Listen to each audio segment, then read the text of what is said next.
Hi, this is Mark Laughlin with the Ambidextral Gunfighter. What does it take to win gunfights?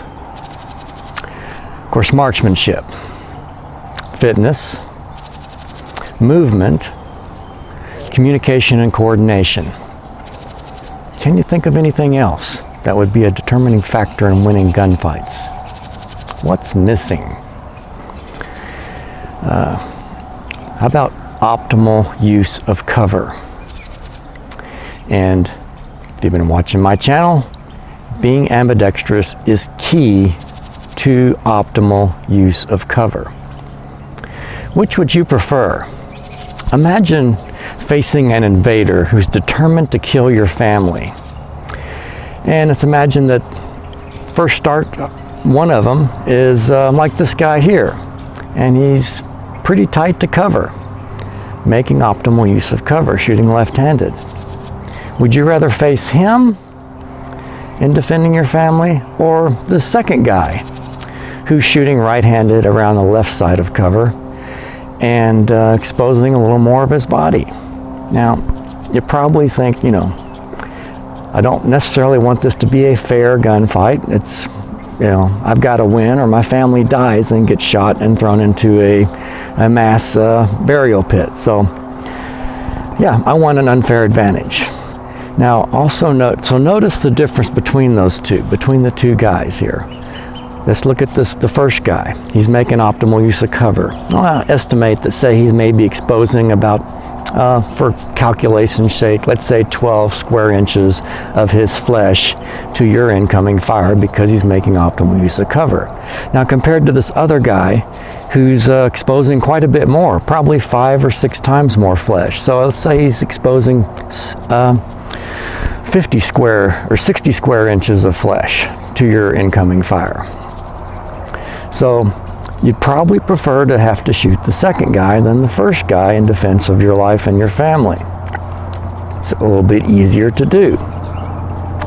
Now, besides the actual quantity of square inches exposed, let's consider the quality of those square inches. Let's look again. The first guy, he's exposing, we're saying 12 square inches of his flesh, but notice what those square inches are. How much of those 12 square inches would you say are like, I'll call it A-zone square inches? Basically, high lethality hit zones. I would say maybe 2 of those 12 square inches are A-zone areas. Now let's look at the second guy. Of his 60 square inches, probably a third of it is A-zone, if not more. So again, the quality is much higher if he's not able to shoot left-handed around cover.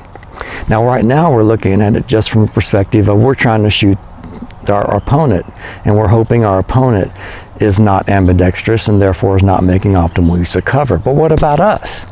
We want to make sure that, our opponent, he's probably going to shoot back at us. So we got to make sure that we make optimal use of cover and give him the minimal amount of human flesh to aim at.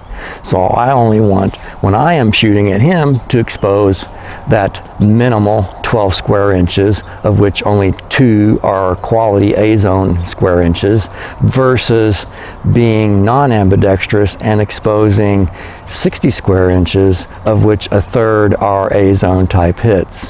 Basically, what we're trying to do is improve your odds of winning a gunfight through optimal use of cover. Now, how do you become ambidextrous? Well, it's basically an issue of attenuating eye dominance. And I've got another whole video on how to become ambidextrous, but it's really simple. And it can be done within about 2 weeks. Now, one of the key things is, besides training your eyes to pick up the sights, is once your brain kind of picks up on what you're doing, it's going to learn to mirror shooting right-handed and left-handed. What's called in psychology called bilateral transfer of the skill sets that you develop on one side to the other side. It's kind of mirroring the skills from one side to the other. And you want this to become being ambidextrous is not just I can shoot left-handed. It's not exactly easy, and when I do it, I feel, I definitely feel different when I'm shooting left-handed.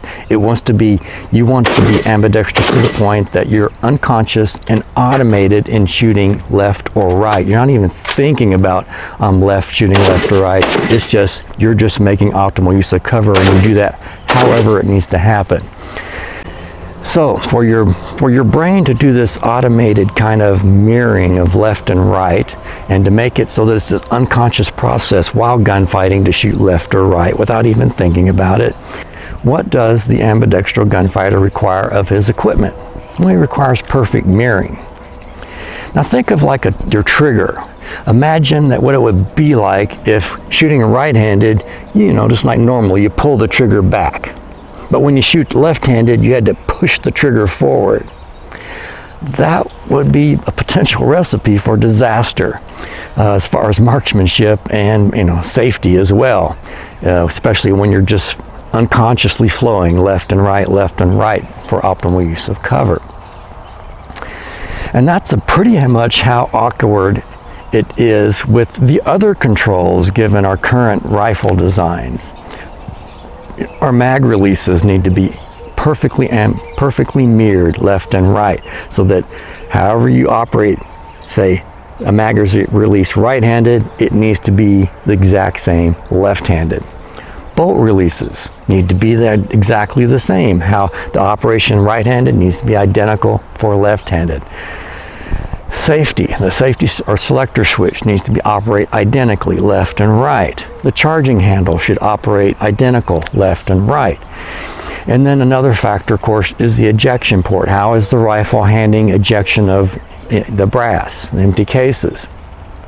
And that needs to be such that it does not interfere with operation left or right. And then the other thing that's important for the ambidextrous gunfighter is balance, the balance of the rifle. Because you are transitioning left and right over and over depending on optimal use of cover, that rifle needs to be balanced and easy to make that transition, and to make it quickly and cleanly and safely. And then not only does the balance need to be from fore and aft, and as far as keeping the weight maybe close to your body, but it also needs to not have too much weight up high, top heaviness, so that when you're making that transition from left to right, it doesn't want to tip over and roll over to one side or the other on you and fall out of your hand. And that's helped by, of course, a low, what we might think of in pistol size, a low bore axis, the rifle setting low in the web of your thumb. And then another thing that an ambidextrous gunfighter is going to want is that low inertia to overcome when moving the rifle out from behind cover, stopping it, and then moving it back in behind cover. And so a fairly lightweight rifle, or weight that's distributed in such a way that it feels lightweight. Now let's think about some ways that the Kel-Tec RDB meets those ambidextrous gunfighter requirements. The mag release. It's surprisingly very good ambidextrous magazine release, and it's actually a brilliant design for making a non-ambidextrous magazine like the AR-15 M4 magazine be an ambidextrous magazine. So very awesome job by Kel-Tec on creating an ambidextrous magazine release on the RDB. Bolt release. Now the bolt release is ambidextrous. I do prefer the bolt release on the Desert Tech MDR, but nonetheless the RDB bolt release is ambidextrous. The safety selector switch on the Kel-Tec RDB is also fully ambidextrous, and more importantly, there's non-interference on the opposable side of it. So with the 45 degree switch, and it's starting at a kind of a high angle, but yet with a hook on it to where you can actually get a hold of it, and then operate the selector switch on the RDB ambidextrous without interference is very good. Very good job. In fact, one of the best, I think. Now, the Kel-Tec RDB does also, with the downward ejection, is probably one of the best for a bullpup rifle for making the brass a non-issue for ambidextrous gunfighters. One thing where Kel-Tec did stumble was on the charging handle. The charging handle can be switched from one side to the other, but that is not truly an ambidextrol gunfighter charging handle. The Desert Tech has true ambidextrous charging handles, which make it perfect in that regard.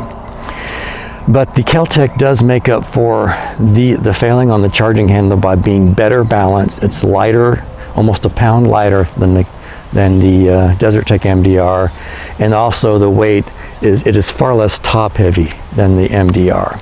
And then of course, being a bullpup like the MDR, it gets that shorter overall length, so that you're able to get closer in behind cover than you can with a conventional rifle like an AR-15 or a non-bullpup type rifle. And then so, that gives you the advantages, the RDB, and to a lesser extent, maybe a lesser extent, the MDR, that ability to make transitions from left to right. It's the weight distribution is better. You're able to get closer to cover, closer and closer to perfect mirroring. I do believe that the Kel-Tec RDB, I think the charging handle could be, a third party could perhaps make a truly ambidextrous charging handle for that, and that would pretty much eliminate that issue. And then if you could come up with a way to put that MDR type bolt release on the Kel-Tec RDB, that would be ideal as well. But I think for a start, as far as the U.S. Army's next generation squad weapon program, the Kel-Tec RDB is a really good platform to do some experimentation and to see, is it effective as a gunfighting weapon, with ambidextrol gunfighter trained a squad versus a non-ambidextrous squad with old school type weapons. And I think it is. I think it's a really good start. I think, like I said, I think it would be better to start with a weapon.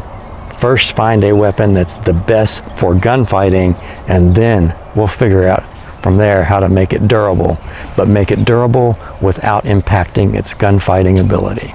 Now, the Kel-Tec RDB is pretty routinely dismissed as a battle rifle, and as hardly anyone considers it a candidate for the adoption by any military.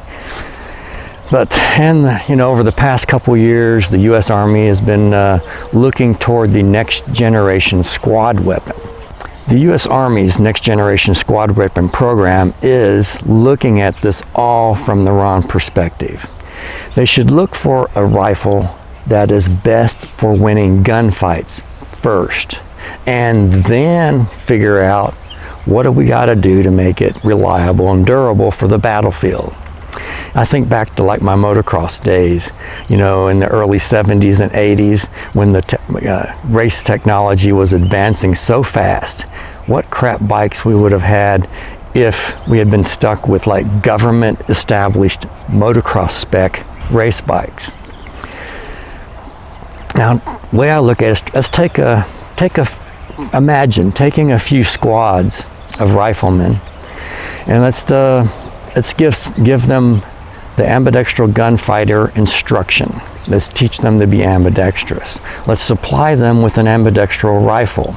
We'll start with the Kel-Tec RDB, and then we'll run several iterations of simunition or laser gunfights against non-ambi squads. Now, whereas before the ambidextrol instruction, these two squads that are battling it out would have been about 50% on, who wins. If we're assuming that they're equal in all other ways. The squads that have been given the ambidextrol gunfighter training, like in paintball, the ambi team will win about 80% of the time. And then also we'll find is that if we do a study on actual hits, the ambi team will experience far fewer A-zone hits than the non-ambi team. That is a pretty big return for a skill that can be learned in about 2 weeks of instruction. It's Mark Laughlin with the Ambidextrol Gunfighter. Please like, share, and subscribe. Thanks for watching.